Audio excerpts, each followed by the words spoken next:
This is the new global context that we're discussing here in Davos. Let me begin by asking you, 2015, what are the bright sparks that you see for this year and the fault lines that you assess? Well, I think the biggest challenge for the world right now is that we have a lot of what I'd call big, hard problems. They're about economic growth, they're about climate change, and there's only one way to solve a big, hard problem, and that's together, collective action, okay?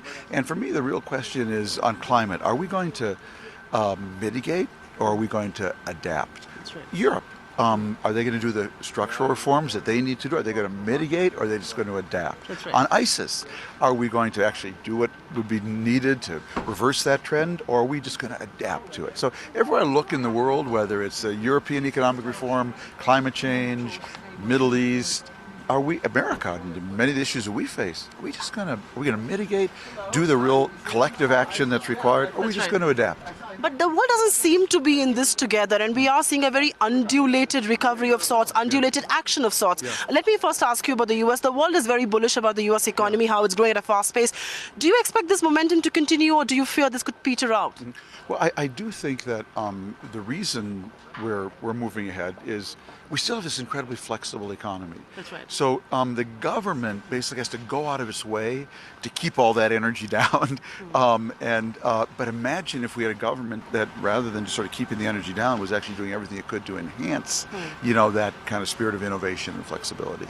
You spoke about ECB and you said the need for structural reforms in Europe. Draghi has done what he could. He's actually surpassed market expectations with his steroid.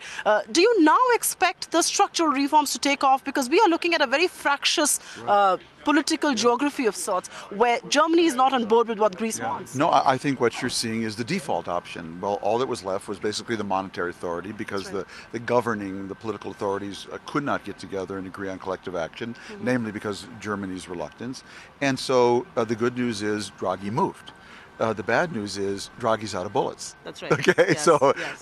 What happens if and when this doesn't do the trick? So I think that's the challenge. And that's the challenge that the world lives with. I will just shift the focus on India. There are the right noises being made. We have a new government which has a strong political mandate. The question is, are these right noises converting into action? What is it that you're picking up from people here?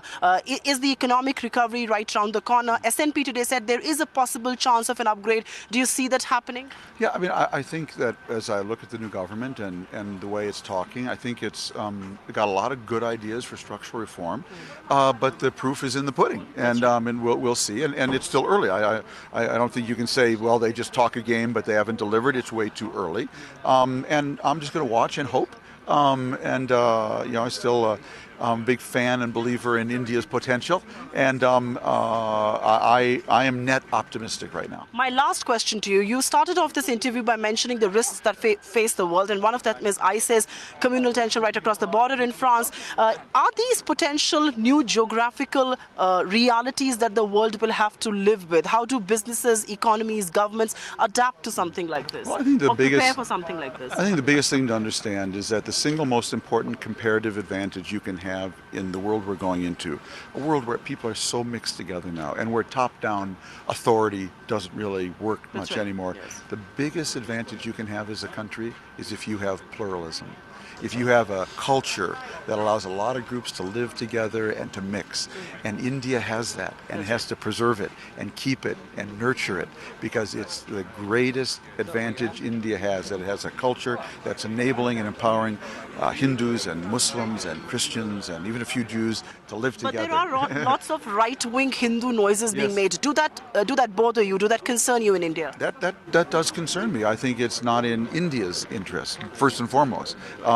And having a country like India, where 1 billion plus people of so many different languages and ethnic and linguistic backgrounds live together and have regular, free and fair elections, that's a miracle. Don't tamper with it. Preserve it, cherish it like just the most delicate flower. Find us on Facebook at facebook.com/ETNow, and don't forget to click the like button. You can also follow us on Twitter at ETNowLive. To stay updated with all our programming, hit the subscribe button on our YouTube channel by logging on to youtube.com/user/ETNow.